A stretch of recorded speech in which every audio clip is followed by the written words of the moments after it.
Welcome to Electric Evolution with Liz Allan. This podcast explores the transition to net zero and the systems driving real change in how we move, live and power our world. Every week I sit down with the people leading that change, those offering insight, innovation and impact in many ways people don't fully see until they hear their stories. If you're ready for real conversations that inspire action and drive change, please like this video, subscribe to the channel and join us on this journey, and let's cut through the noise and build a better future together. So on today's episode I have with me Rachel Morrison, and she is the director of Farnborough International Studios, and we have been introduced by a lovely lady called Lulu O'Hagan. So thank you ever so much to Lulu, but also thank you Rachel for joining me.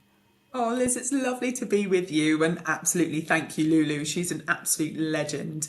But it's lovely to be speaking to you, Liz, and I'm really excited to have a conversation. You're right, though. Lulu is amazing. She totally undersells herself, and I know she came down to Farnborough a few weeks ago, didn't she? And did a little bit of filming with her nephew. So that was good. Yeah, she was talking about EV charging, and he got an opportunity to come into the stages and see what we were trying to do around sustainability, as well as thinking about automotive, because we also run the British Motor Show and various different events like Everything Electric on site when we're not filming, obviously. But it's a very varied site, but also kind of one that does some really lovely stuff around sustainability and film, and so it's really lovely to speak to you today about that. And we are going to be talking about that very shortly, but first and foremost I always get everybody to give a little bit of background about you, about whoever comes on. So can you just give us a little bit of a rundown of what you did before you started working at Farnborough? Sure. So I have always loved being part of a studio's environment, and that's all around enabling people to be able to create magic in what is essentially a big black box. So I did that for 10 years as part of Fountain Studios as site manager there, and we did X Factor, Britain's Got Talent, and lots of shiny floor shows like Tipping Point and Last Leg. And then I went on to be MD for a pop-up cinema company. So we went and created filming experiences and cinema in unlikely places like Brompton Cemetery or Hyde Park, which was lots of fun. I did a bit on production side with the BBC, doing things like the proms, Radio 2, Festival in a Day, Proms in the Park, etc. And also the elections. And then I was just like, I had this real yearning for being back in the studios environment. So went and worked at Twickenham Film Studios, Stage 50, and now I'm here at Farnborough International Studios, which has got two lovely 22,000 square foot sound stages, 3,500 car parking spaces and 210,000 square foot of filming spaces across the site. So we've done things like Mission Impossible, Fast and Furious Hobbs and Shaw, a bit of the Ghostbusters. You thought it was LA. No, it was Farnborough. And lots of Stacey Solomon's Sort Your Life Out. You've got to love her if you're thinking about recycling and reusing. Inside Man, Devil's Hour. Anyway, I go on. You just hit Devil's Hour. We loved the Devil's Hour. So yeah, if you've not seen it, anybody, please do check it out. I love this. It's funny because I've been to Everything Electric been going for a number of years, but I never really thought about the whole kind of the film production side, and I didn't realise how many shows and programs you've actually produced there. That's just amazing. Well, we've got a really versatile site. The whole site was created for the Farnborough Air Show, which has been going on since 1948. But instead of putting up temporary structures and taking them down every other year, it was really felt that actually there was a real opportunity for being more sustainable, creating something a bit more permanent, and then offering the opportunity to have some really great, excellent events as part of that, whether that is exhibitions or car launches or Screwfix Live. That's a great show, excellent goodie Ooh. bag, and it's all free. So Oh you my just goodness. you never know what's going on the events world. There's everything from Horrified to Comic-Cons and all sorts. But from our side, we always like to use the spaces creatively for filming, whether that be for big productions or whether that be for things like documentaries. So we recently did the BBC Two bombings documentary. So kind of it's a really versatile site because we've got a lot of space and a lot of different places for locations and you know, utilising the space creatively is just such a joy because all these fantastic creative people, just like you, Liz, coming and making their magic, and it's great to be able to facilitate that. It just amazing. And we spoke to each other for quite a while, didn't we, on the phone a few weeks back, but about the sustainability side and the reason why kind of Lulu introduced me was because, you know, like you said right at the beginning, you've got a number of EV charging on site, but it's so much more than that, isn't it? And the stuff that you told me and we're going to talk about now just blew my mind with regards to kind of sustainability, and because of the fact I've not even thought about these things, you know, it's just amazing. So can you talk about how Farnborough Studios are actually leading the way with sustainable practices? And you probably need to talk a little bit about Albert, don't you, in this bit?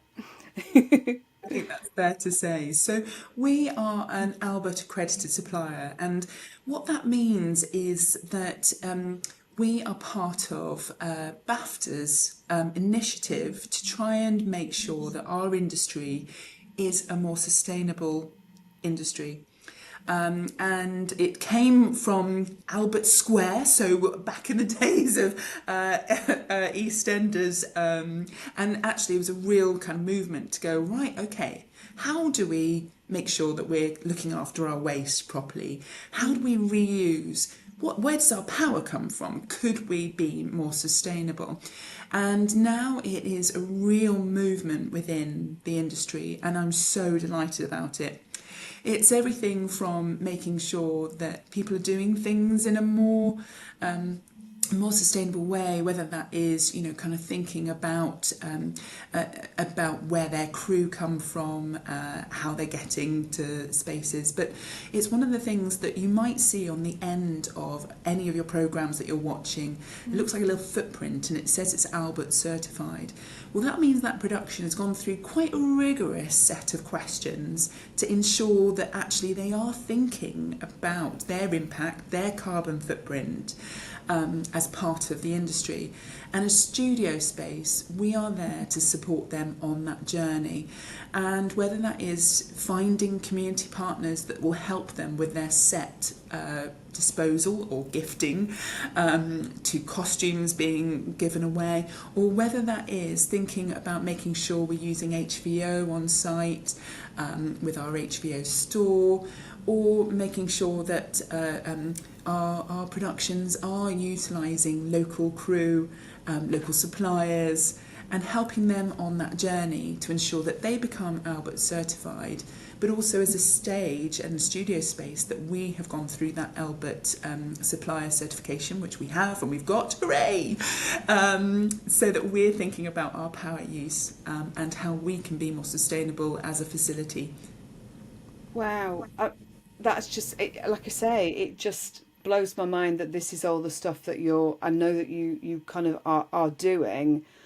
Do you want to just give me an example of kind of one of the, you know, what happens and kind of the local partners that you're sort of involved with? What predominantly do you end up having to talk to the kind of the production team about in order to kind of get them to, I mean, you're really supporting them to be accredited, like you said, but you are accredited. So what are the steps that you need to kind of go through for that? Liz, it's from the very first moment that they come on site. We talk to them about if they've got a unit base, so all those vehicles that go into a moving production, all their vehicles that are like kind of your makeup truck or your costume space, and working with them to make sure that they plug into our on-site power, which is and we generate 30% of our site's annual electricity needs through solar energy. So making sure that they're not using generators but using our on-site power is really an important part of that.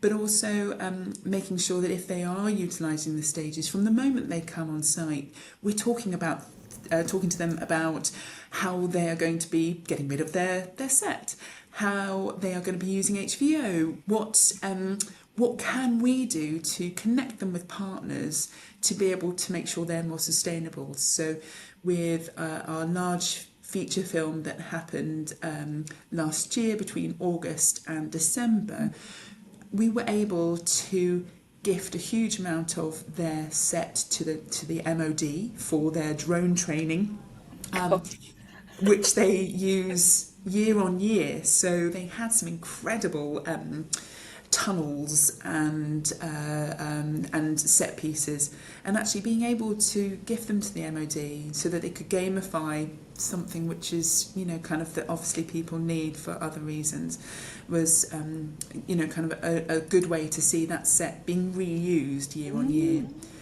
But also things like the wood we've gifted to Manshed, which is a local charity that supports men's mental health, to our local construction educational spaces, so that actually kind of we're thinking about some of that reuse or recycling at the point that they come on site, and by using Collards, which is our zero to landfill supplier, we can ensure that actually anything that does come on site that we can support sustainable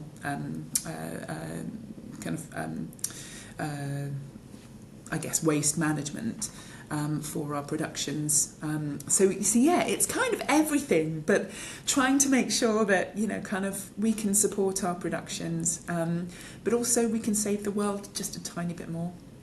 And this is amazing. Do you know what? You just made me think that what happened before all of this, before Albert, before what happened? Where did it just get dumped? All of it? Yeah, I was doing a lot of work on X Factor, and one of the most saddest days was when we had Lady Gaga, who was performing in her £53,000 bath. That was a big bath. Let me face it. It had lots of people jumping out of it. But at the end of the record, it was sat there sitting in the rain. And at that point, I was like, this can't be right. And there was loads of costumes that were left in a bin. And bearing in mind, this is about 20 years ago, so, we have moved a lot from there. But I gave them to the local dance troupe because I was just like, you know what? I know these guys will get such benefit from these beautiful, spangly little dancing numbers. And they did. And so literally, it was a bit of a, have a chat with the costume team. If they're getting rid of it, put it in a bag, let me gift it. So kind of this was what was happening before. And things have moved on massively. Budgets are less big, so everyone is now thinking about how they can reuse things. And there were things like asset lists. So big, and everyone shares their fridges and things like that on a list, and then you go, I'm starting a production, I want that, I'll get it from Mobland or whatever. So we are really moving strides to be able to make sure that the industry is much more sustainable. And now we've got sustainability coordinators who are checking the amount of fuel use and trying to help productions who are doing things really quickly and often on a tight budget and with movable parts to try and think about that sustainability piece. So it's definitely moving strides, but it's been an interesting journey watching it.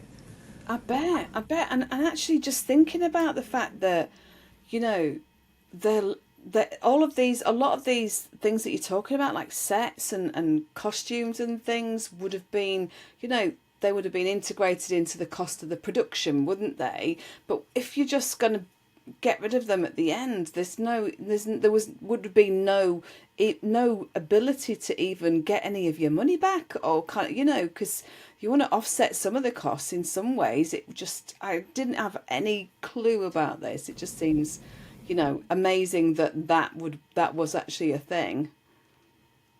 And now people can offset it because there are ways and means, and kind of it's more acceptable, and people would expect you almost to do an asset sale at the end.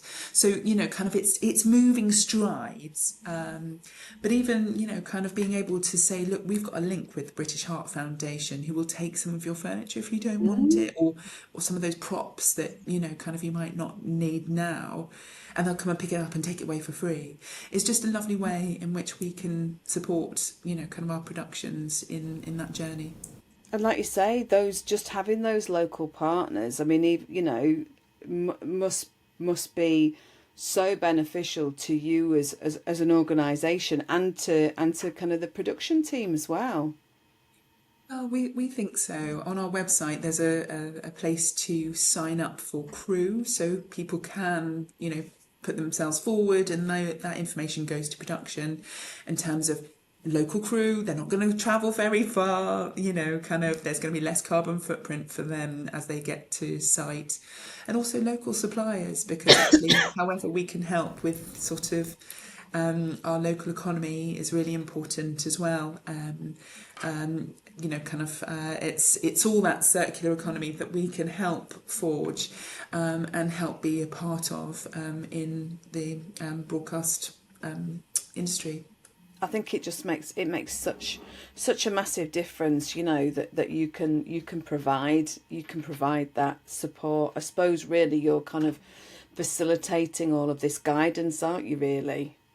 Yeah, absolutely, and you know, kind of, it's not just our industry in terms of Farnborough. You know, we also do this for, you know, kind of our exhibitions, and we have a destination zero commitment, and I think that's a really important thing to celebrate, that holistically, whether it's filming or doing an event, or, you know, kind of a massive event, a worldwide event like the air show, we are committed to being able to try and support, whether that's LED lighting, or you know, kind of making sure we know that 100% of our disposable food packaging is either recyclable, biodegradable, or it's recycled. So, you know, kind of, there's ways in which we can all make a difference, and just by putting it on the agenda and making sure that it's part of the everyday is important.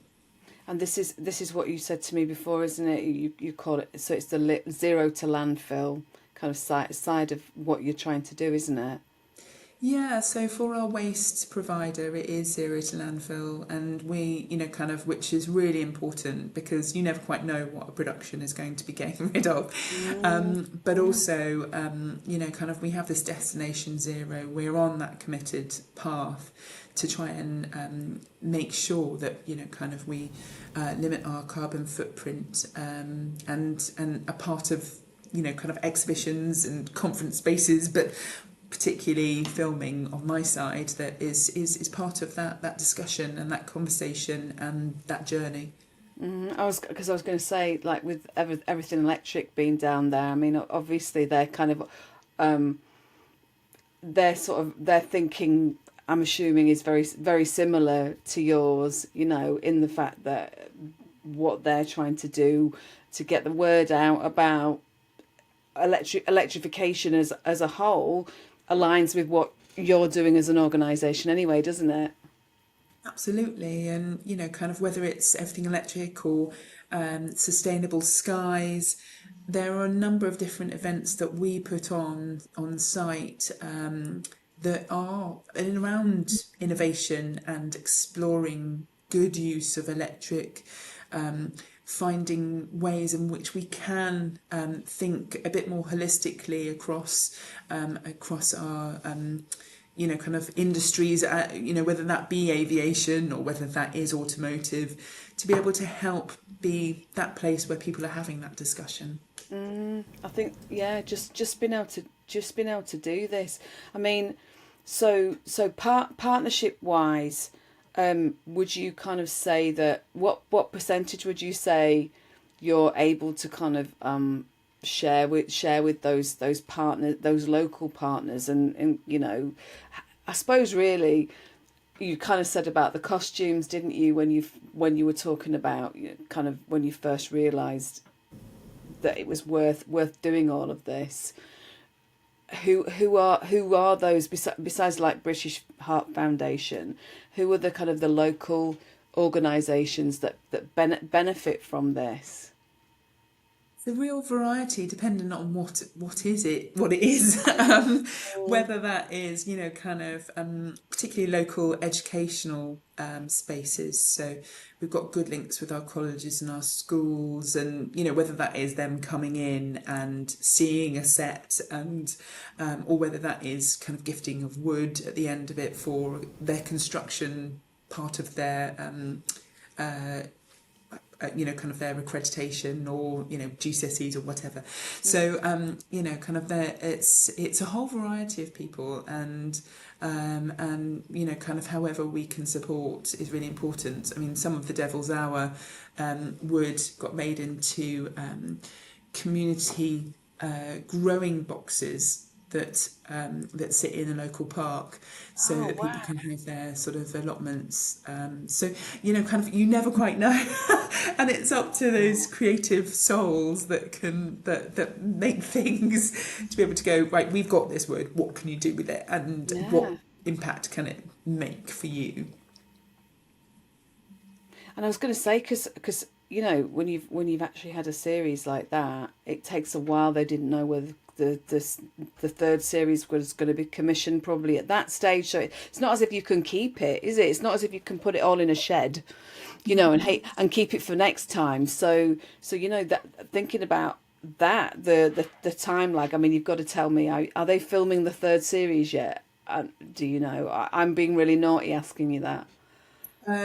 Yes, not with us, sadly. But kind of it's a great series. But also, it was really interesting you saying we can't keep all those props in a shed. Well, actually, that's what now streamers are thinking about doing. So all those props, because obviously you need the same props in, if you've got a set which is someone's living room, you're going to need the same props in exactly the same order for the next series if you are recreating exactly that.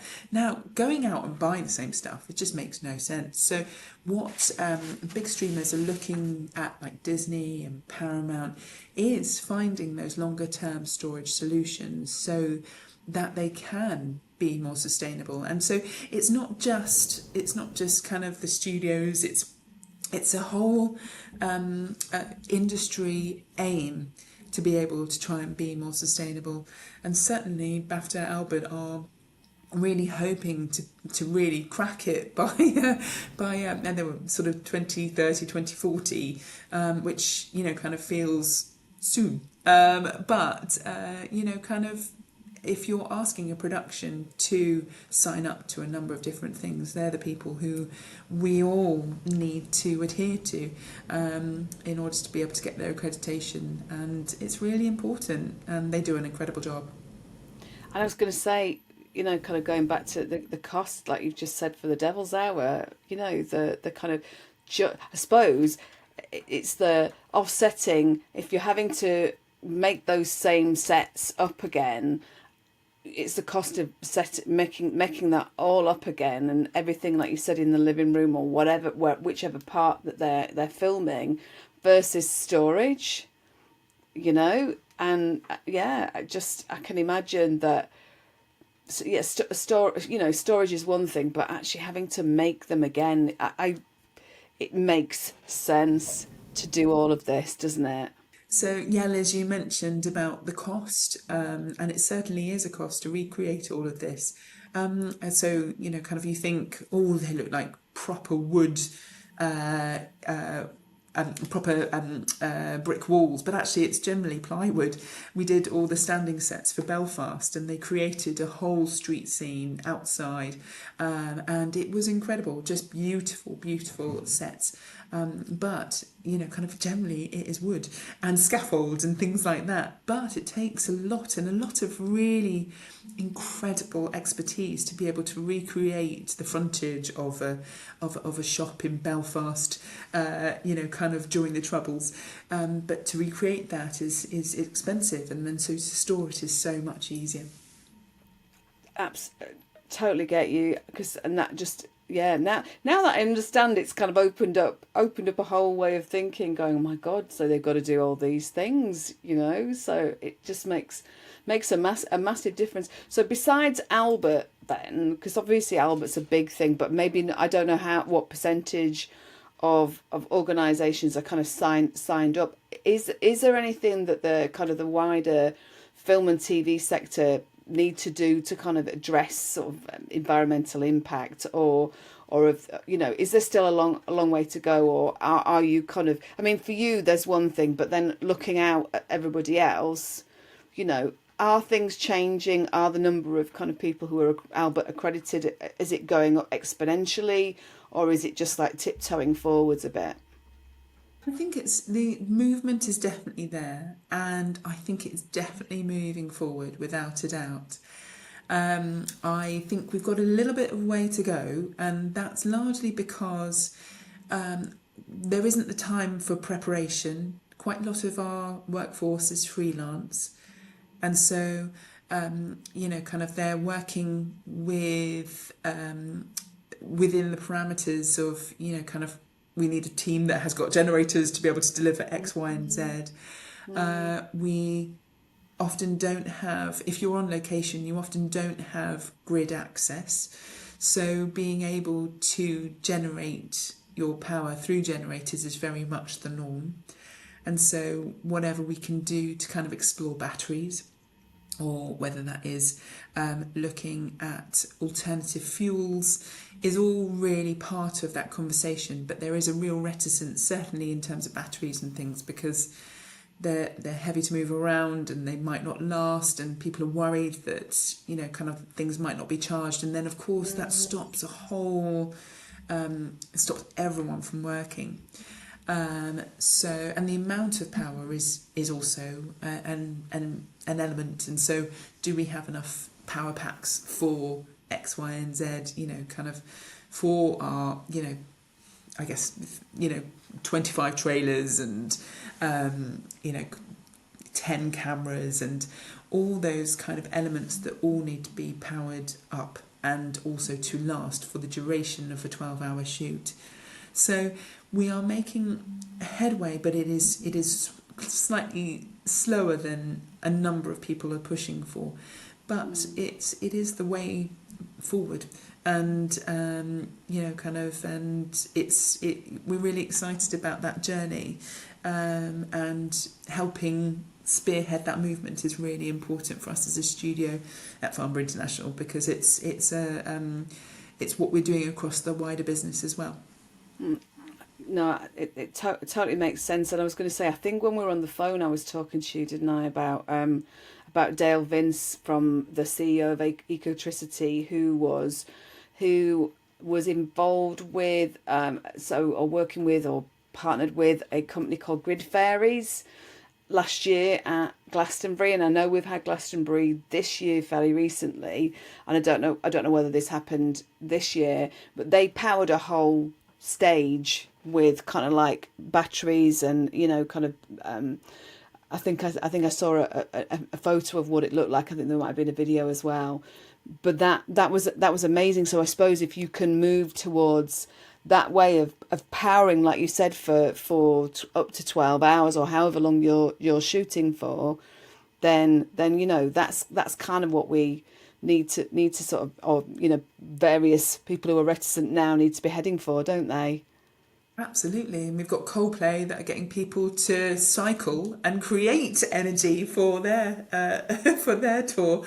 You know, kind of there are ways and means, and but it's about taking the big step, I think. What would you say the most sustainable innovations that you're seeing coming through at the moment? What are you most excited about, with regards to innovations that are moving forwards and supporting you as an organization? Yeah, I think, kind of batteries that's really exciting. We're seeing much bigger batteries being able to be put on sites, and that's really exciting. And, as you say, people have just got to get on board with it, but they also need to be tried and tested. And that's the really critical element for our industry at the moment. People feel that they're part of that. Mm. Kind of we're one of the only places that are doing sort of fully on grid unit bases that we try to support. So anything like that is really important to us, that we can work with a production, know how much power they use and that they want, and then just hook them up to our grid. But what we're finding is that lots of certainly talking to the Albert team, they're finding that lots of people are over-speccing some of their kit, and kind of making sure that we've got bigger generators for actually what they need. So I was on a conversation a few weeks ago, and they were talking about having power, kind of power expertise as part of the unit management, as part of our industry, just to help people know how much is needed and then spec to that point, rather than going over and above and burning more fuel than needed. So there's some real sort of different conversations happening. And across the stages, there was a conversation at the British Film Commission about having HVO hubs that productions could explore, and obviously we've got one on site. So, kind of thinking about how that can support productions is going to be an interesting new development for us, that we hope to deliver. But yeah, and just helping with all those conversations. Whether it's, can you gift your excess food to Olio, or can you explore what you're going to be getting rid of at the end of your shoot, at the beginning of your shoot, so that we can prep it. And that, oh my God, that makes so much sense, because otherwise people are just probably going from one thing to the next thing, aren't they? They'll be involved in something else. So doing it at the last minute is kind of like, oh, it is a bit late, isn't it? So doing it fairly early on, like you're just saying, and getting them to think about it is a really good thing. Absolutely, and it's really difficult in our industry, because quite often people don't have the time, or suddenly jump onto a new space, and that's where we can be really supportive and go, you know what, we've got these connections in the community, we've got this workforce that we can support you with. We can help be part of your journey to being more sustainable. So use us. Exactly. So remind me, how many, because you've got a load of solar panels down there, haven't you? How many have you got? So if you're generating 30% of your electricity through solar, how many panels have you got? Oh gosh, I probably should know this, but we've got a shed load. So they are all over our 134,000 square foot site. Oh my So God. that is one of our biggest studio. That is our biggest studio, Mm. and the solar panels are right across it. And so kind of, and we are, because we're so close to an airport, we have a lot of sky, and so it's because they need to be able to land these planes. So kind of, we almost have our own little microclimate, but we do have just kind of the ability to make sure that if people are plugging into the grid on site through our multiple power sources, kind of they can have those credentials that it is from a renewable source, and kind of when it's on grid and not run by by sun, and when it is run by the sun, that's a lovely 30% of the site's annual needs through solar. And that in itself makes a massive difference. So do you so you've got a number of EV charging points, haven't you? How many have you got on site? So we've got 12 on site, so with 2 either side. So they're really easy to use, and also kind of as part of our staff commitment, we have ways in which as a staff member you can get an electrical vehicle with a reduction. So there is across, whether it's people coming to site or whether it's us as a team, that's an important part of the conversation. So I need to ask you this question because I haven't done. How many people are permanently on that site? Because you just say, so you've got, so I think you meaning a salary sacrifice, you've got like a salary sacrifice scheme for EVs, but how many people are actually on the site looking after it? So across the site, who aren't always on site, there's a workforce of 80 people.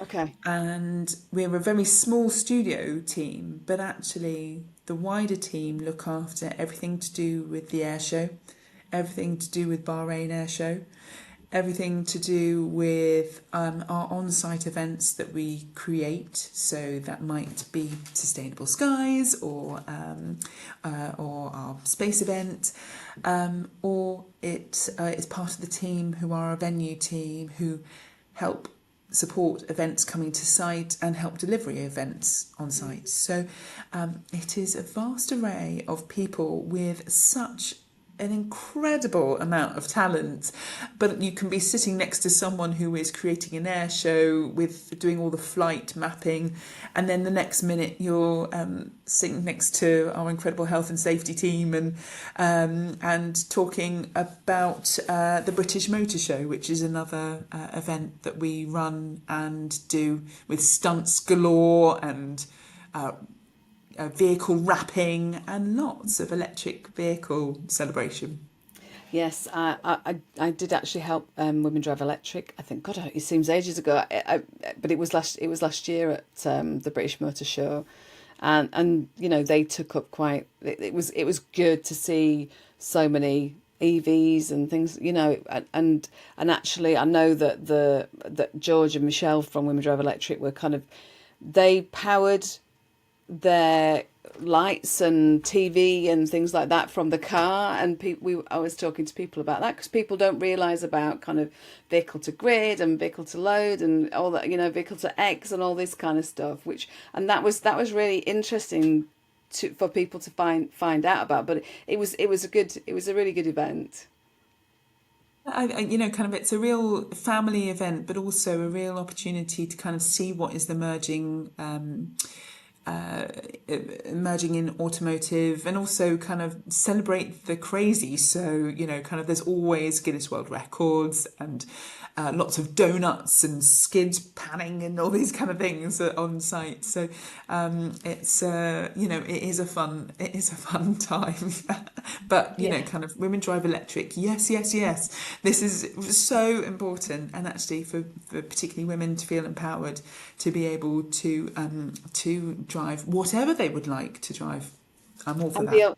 And actually be able to ask the questions that kind of, probably in some cases, I'm sorry guys listening, but in some cases men wouldn't necessarily ask those kind of questions that, sometimes women, we end up asking questions and sort of that just literally might sound silly, but when we're talking about EVs, it's all quite new to a lot of people, isn't it? So there aren't any silly questions, to be honest. We just need to kind of embrace it. Absolutely. And also being able to test drive kind of that's one of the things that British Motor showed us really well. You can test drive vehicles on site, and there's nothing like that, is it? Kind of you may have some strange preconceptions about what an electric vehicle is like, or kind of that range anxiety. But actually, when you try and drive one, you really notice that actually it's kind of these are great vehicles that have the same kind of response as a fuel-based vehicle, and actually, but you're able to charge from home, or like me, from a lamppost on the road, and they are just as good, just as responsive, and just as fast. And actually, I should really point out, because Everything Electric do all of their EVs, and all of the EVs and the companies that come to Everything Electric, there's so many test drives of just electric vehicles there.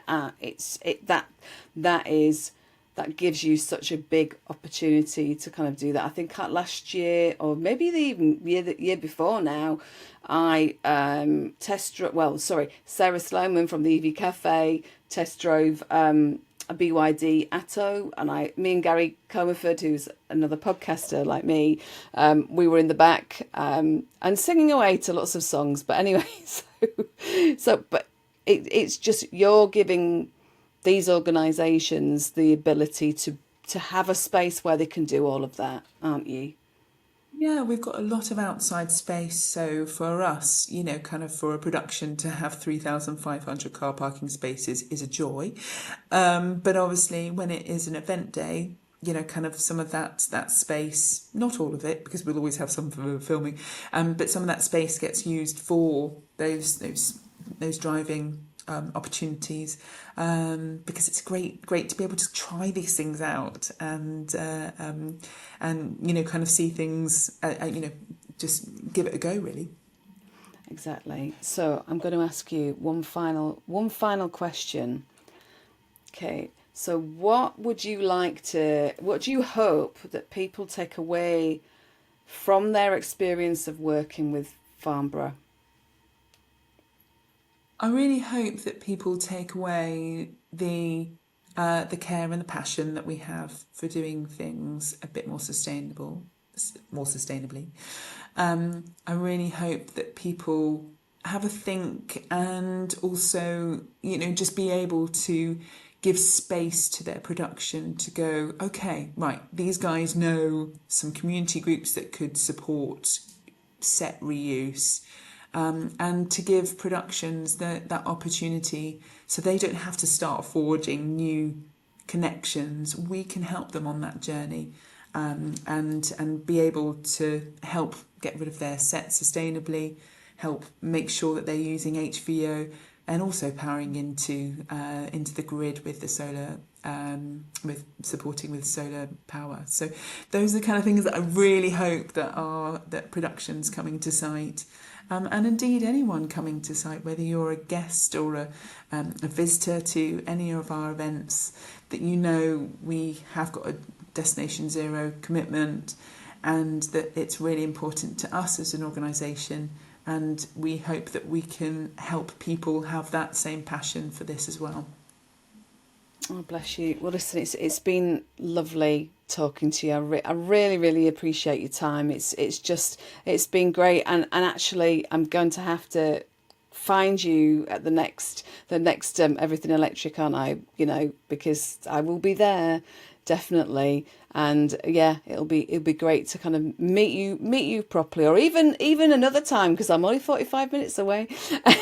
You are always welcome, Liz. Come for a brew and a bit of a wander around, because I'd love to show you what we do and what we try to do, and just thank you so much for your time and asking me to come and talk, because it's just what you're doing is really important, and however we can get people to be part of that electric evolution is really important. Oh, you got my name. You got the podcast name, and I love that. You are definitely on my Christmas card list. So Anytime. Bless you. So, and I will take you up on that offer. I will come down and see you. But I was going to say, so at that point, I'm going to say thank you to Rachel. Thank you. It's been lovely to have you on. I really, really enjoyed talking to you.